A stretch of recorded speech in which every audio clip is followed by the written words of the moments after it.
You didn't think that was the end of the story, did you? Well, I certainly didn't think this was the end of the story.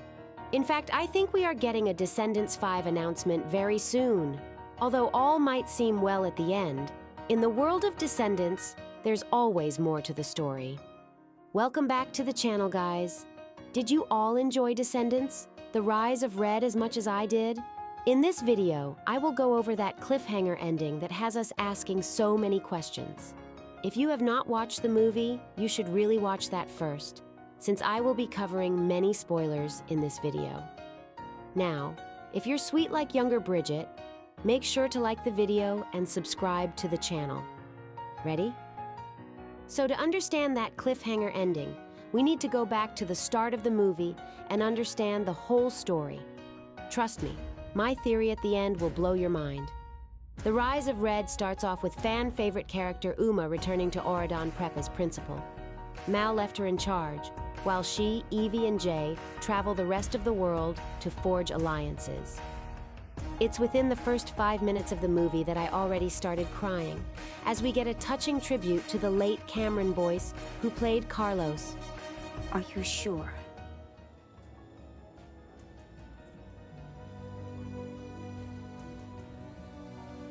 It's what Carlos would have wanted. So don't do it for me. Do it in honor of him.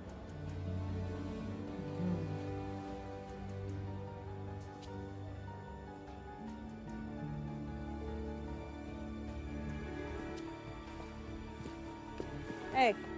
This scene is especially touching since China Anne McClain, who plays Uma, basically grew up with Cameron. The daughter of the fairy godmother, Jane, also played the girlfriend of Carlos, Cameron's character. Having convinced to let Princess Red attend Auradon, we head over to the infamous Wonderland and get introduced to the world of the Queen of Hearts.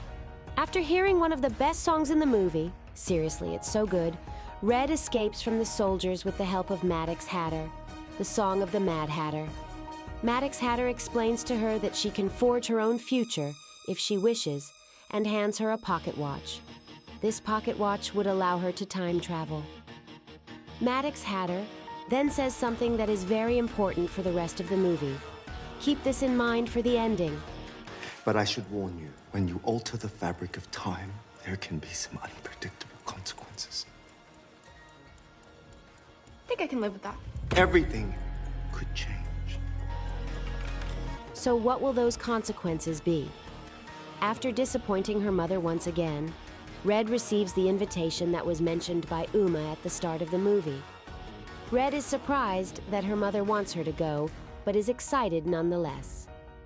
Cinderella and her daughter Chloe are also heading towards Auradon for the arrival of Red. Charming stays behind since he is going to visit their son Chad, who is in college. Yes, that Chad. Don't think too hard about it. It's a magical world, after all. In the next part of the movie, our main characters finally meet. We start off with, yet again, an insanely good song that summarizes the Queen of Hearts. She does not believe in love, only fear. After Cinderella and the Queen of Hearts meet again, it is revealed that they were once friends. But a horrible prank caused the young Bridget to turn into the mean Queen of Hearts that we know today. They mention this prank over and over again throughout the movie, so we know it's important, so keep it in mind for the ending. Uma sings her iconic song, What's My Name, and welcomes Red officially to Auradon Prep. Queen of Hearts stages a coup to take over Auradon. Cinderella refuses to bend the knee, to which the Queen of Hearts responds, Exactly right, my dear. And that means off with her head! Yes, they actually kill off Cinderella. This Descendants movie in general feels a lot darker, but I didn't think they would actually go there. Realizing she has the pocket watch, Red uses it, together with Chloe, to travel back in time, but they go a bit too far. In yet another song, Chloe and Red fight, but realize eventually that they have the same goal: stop the coup and Cinderella's death. They realize that they might stop the Queen of Hearts from turning evil at all. if they just prevent that infamous prank from happening. We then get our first glimpse of Merlin Academy, which is basically Hogwarts. It's here that Red and Chloe get introduced to Bridget and Ella, the young Queen of Hearts and Cinderella. But this Bridget is nothing like her older self. This Bridget is nice, maybe too nice. To explain how nice she is, Bridget starts singing the song, "Life is Sweeter." In the second part of the song, and arguably the best part, the villain kids make their entrance. We get Hook, Morgie, Hades, and Maleficent introducing themselves, and afterwards the main villain, Juliana. It becomes clear that Juliana is the one who is going to prank Bridget, as revenge for what happens after the song. Pay attention to Juliana's necklace as it becomes important later.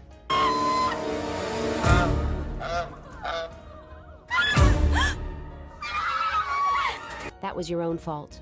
But okay? Red and Chloe need to figure out what Juliana is planning and follow the villain kids to their lair, in which they find out that Juliana wants to humiliate Bridget.